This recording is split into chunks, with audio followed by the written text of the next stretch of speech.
Obligasyon, tungkulin, responsibilidad. Dito nakakulong ang puso ni Pauline. Mag-divorce na tayo. Please lang. Gusto kong malaman ang ibig sabihin ng makakasira na nakalagay sa agreement. Huwag kang gagawa ng anumang makakasira sa reputasyon natin. Pero sa loob ng isang gabi, Ba't nakasandal ako sa'yo? Munti ka nang mahulog kanina nung antukin ka. ang mundo niya ay magbabago. Tingin ko I was put under a spell. A magic spell.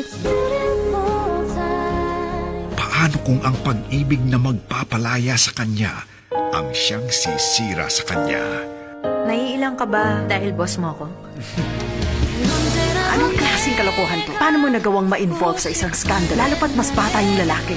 One of Korea's biggest superstars, Song Hye Kyo.